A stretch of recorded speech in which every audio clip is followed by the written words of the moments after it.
في مؤسسة وارث الدولية لعلاج الأورام تعالج أغلب الحالات المستعصية للأطفال مجانا، والعتبة الحسينية تدفع هذه التكاليف الباهظة في رسالة إنسانية إلى العالم لطالما نادى بها سيد الشهداء. كم وحدة؟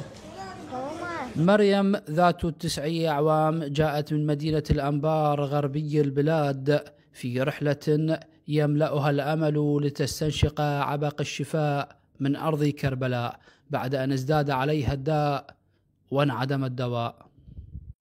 بكل شجاعة وإصرار تحارب هذه الأرواح البريئة أمراضا خطيرة لا يكاد يقوى عليها إلا من يملك إرادة المحاربين، لكن مريم ورفاقها يبدو أن لهم رأي آخر.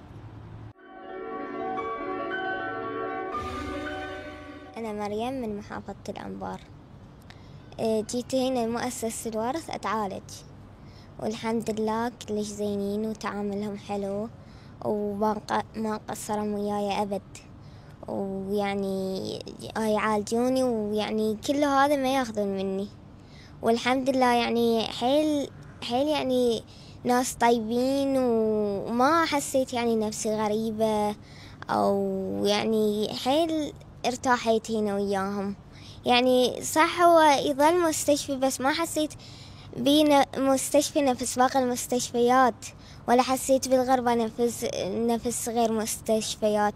حيل ارتاحيت هنا يمهم، استقبالهم حيل حلو ودائما ما قصروا وياي، وكلهم يعني حسيت انهم اخواني مو غربة، وحيل استقبالهم حلو. والدكاترة اشكر الدكاترة، ما اتوقع يعني اكو بالعراق هيك مستشفى، ما شاء الله حيل حلو يعني، وحيل يعاملون يعني المريض يعني ما يحسسوه انه هو غريب او مريض، على معاملتهم حلوة، ويعني حيل ارتاحيت انا هنا.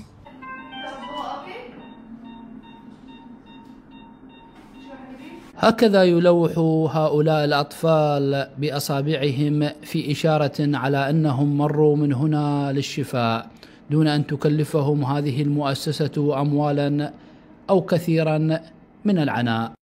أمراض خطيرة تتفشى ومؤسسات دينية تتصدى لإنتاج ملحمة من أرض كربلاء عنوانها التحدي والصمود والإباء.